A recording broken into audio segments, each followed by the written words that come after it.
नमस्कार, आपका साधक अंशित योगा यूट्यूब चैनल पर स्वागत है। आज मैं आपको बताऊंगा कि गलत प्राणायाम करने से किस तरह आपकी जान भी जा सकती है। तो आज इस वीडियो में मैं आपको गलत कपालभाति प्राणायाम के दुष्प्रभाव के बारे में, उसकी सही विधि एवं सही लाभ के बारे में बताऊंगा। 2008 में मुंबई हृदय रोग संस्थान के सुप्रिटेंडेंट डॉक्टर डिसिल्वा ने अपनी एक रिपोर्ट में इस बात का खुलासा किया कि 31 हृदय रोगी गलत प्राणायाम, कपालभाति प्राणायाम करने की वजह से जिन्हें अपनी जान से हाथ गंवाना पड़ा। गलत कपालभाति प्राणायाम आपके मस्तिष्क के साथ साथ आपके हृदय के लिए भी अत्यंत घातक है। इसलिए गलत कपालभाति प्राणायाम बिल्कुल भी ना करें। चूंकि कपालभाति एक पूर्ण प्राणायाम नहीं है। कपालभाति हठ योग के षटक्रम की 6 क्रियाओं में से एक है। हठ योग की ये 6 क्रियाएं हमारे शरीर के शुद्धि के लिए प्राचीन योगियों ने बनाई थी। ये 6 कर्म क्या थे? ये 6 शुद्धि के कर्म क्या थे?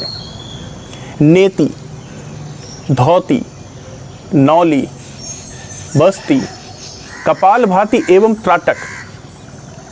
ये 6 क्रियाएं हमारे शरीर को अंदर से पूरी तरह से साफ करती थी। तत्पश्चात हमारे यहाँ के प्राचीन योगी इन क्रियाओं को करने के बाद ध्यान में बैठकर समाधि की उच्चतम अवस्थाओं तक जाया करते थे। कपालभाति प्राणायाम, खास तौर से गलत कपालभाति प्राणायाम, ऐसे व्यक्ति जिन्हें अस्थमा है, हृदय रोग है, उच्च रक्तचाप की समस्या है, हार्निया की समस्या है, पेट में अल्सर की समस्या है एवं मेरुदंड से जुड़ी किसी भी प्रकार की उन्हें समस्या है, तो ऐसे लोगों को गलत कपालभाति प्राणायाम बिल्कुल भी नहीं करना चाहिए। इसके अत्यंत घातक दुष्परिणाम हो सकते हैं। ये घातक परिणाम इतने ज़्यादा घातक हो सकते हैं कि आपको अपनी जान तक गंवानी पड़ सकती है। इसलिए इन प्राणायामों को किसी अच्छे योग अध्यापक के दिशा निर्देश में ही उनके सामने करें। गलत कपालभाति प्राणायाम करने से कभी कभी बहुत सारे स्टूडेंट्स ने मुझको बताया, बहुत सारे साधक एवं साधिकाओं ने अपने एक्सपीरियंस शेयर करते हुए हमें बताया कि जब उन्होंने कपालभाति प्राणायाम बिना दिशा निर्देश के जब उन्होंने इसका पहला सत्र किया तो उन्हें उल्टी या मतली जैसी समस्या हुई। ऐसा सिर्फ इसलिए हुआ क्योंकि गलत कपालभाति करने के कारण उनके मस्तिष्क में ऑक्सीजन की मात्रा कम हो गई, जिस कारण उनके ब्रेन सेल्स में प्रभाव पड़ा। परिणाम स्वरूप उन्हें उल्टी एवं मतली जैसी समस्या का शिकार होना पड़ा। गलत कपालभाति प्राणायाम या यूं कहें ओवर ब्रीदिंग आपके मस्तिष्क की सेल्स के लिए भी अत्यंत घातक है। इसलिए गलत कपालभाति प्राणायाम से हमें बिल्कुल पूरी तरह से परहेज करना चाहिए। अब अगर हम बात करें कि गलत कपालभाति प्राणायाम होता कैसे है, तो बहुत सारे लोग गलत कपालभाति प्राणायाम इस तरह से करते हैं। मेरुदंड को बिल्कुल यूं टेढ़ा कर देंगे और उसके बाद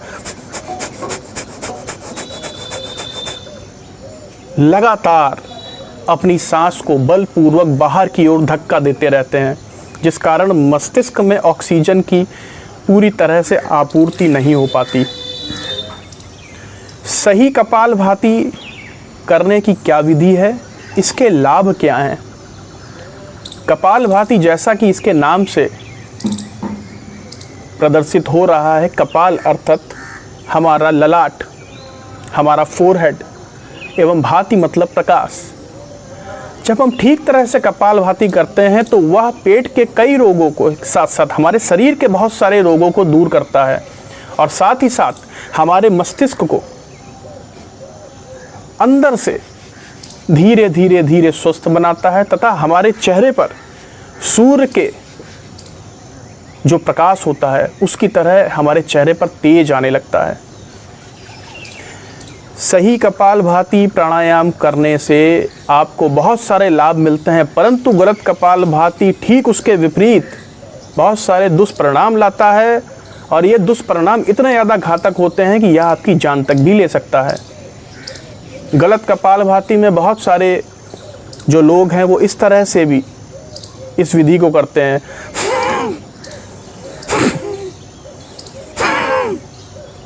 यह विधि भी एकदम गलत है।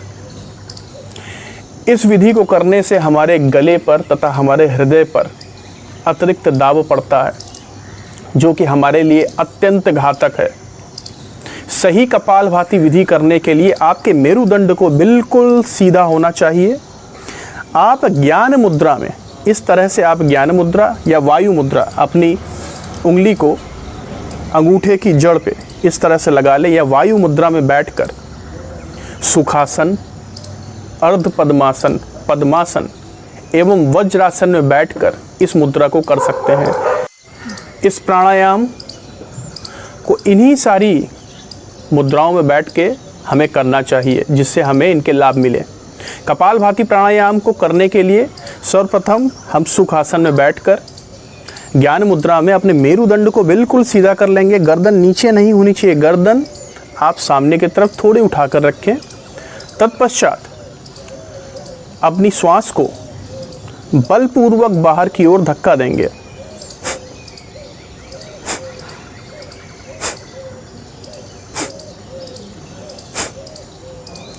एक बात का ध्यान रहना चाहिए कि 1 सेकंड में केवल एक स्ट्रोक, 1 सेकंड में एक स्ट्रोक से ज़्यादा आप स्ट्रोक ना लें और 1 मिनट बाद यानी 1 मिनट में 60 स्ट्रोक लेने के बाद आप इसी स्थिति में आँखों को बंद करके मेरुदंड सीधा करके अपनी स्वाभाविक आती और जाती हुई सांसों को देखने का कार्य करेंगे।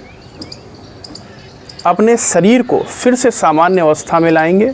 तत्पश्चात फिर से इसको शुरू करेंगे। देखिए इस तरह से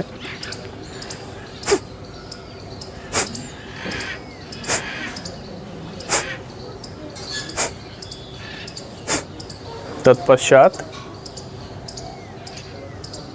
चुपचाप शांत बैठकर अपने शरीर की सारी गतिविधियों को देखते हुए अपनी आती और जाती हुई स्वाभाविक श्वास को देखने का कार्य करेंगे।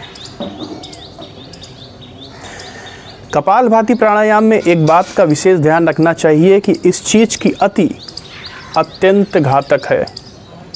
प्राणायाम हमारे प्राणों का विस्तार करते हैं, ना कि हमारे प्राणों को संकुचित करते हैं।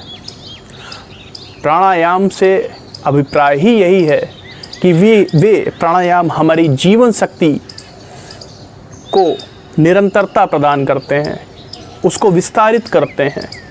प्राणायाम की ये सारी क्रियाएं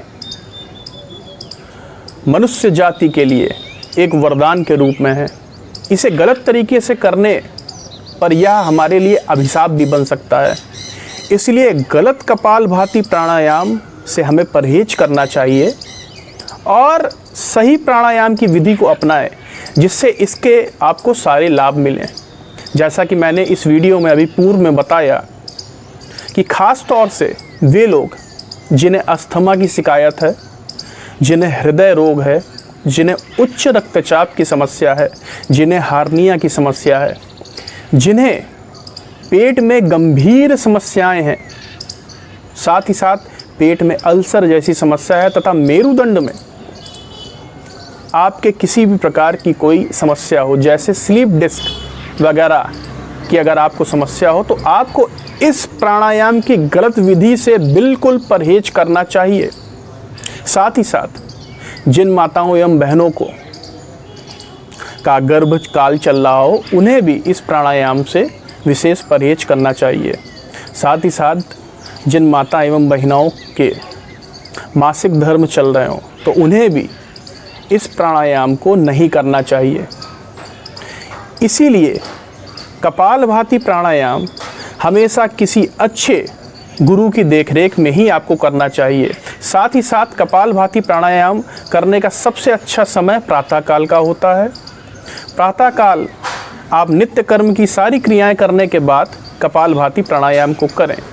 अगर आप शाम को इस प्राणायाम को करते हैं तो कम से कम भोजन के बाद आपको 4 घंटे का एक अंतराल लेना चाहिए, एक गैप लेना चाहिए। साथ ही साथ अगर आपने पानी पिया है तो पानी पीने के कम से कम आधे घंटे से 45 मिनट के बाद ही आप कपालभाति प्राणायाम करेंगे। तथा अगर आपने अभी कपालभाति प्राणायाम कर लिया है तो उसके कम से कम आधे घंटे बाद ही आप जल को ग्रहण करेंगे। और एक चीज़ कि कपालभाति प्राणायाम करने के लिए हमेशा खुली एवं हवादार जगह का ही चयन करें तथा साथ ही साथ ज़मीन पर यूं ही सीधे ना बैठ जाएं, किसी आसन के ऊपर ही बैठें। वह चटाई हो सकती है, दरी हो सकती है या आपकी योगा मैट हो सकती है। इन बातों का हमें विशेष ध्यान रखना चाहिए। कपड़े बहुत ज़्यादा चुस्त नहीं पहनने चाहिए, कपड़े भी ढीले एवं हवादार हों।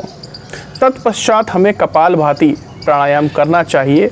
इस तरह से अगर आप कपालभाति प्राणायाम करेंगे तो आपको इसके बहुत सारे लाभ मिलेंगे। धन्यवाद। आप सभी का मंगल हो। Press the bell icon on the YouTube app and never miss another update.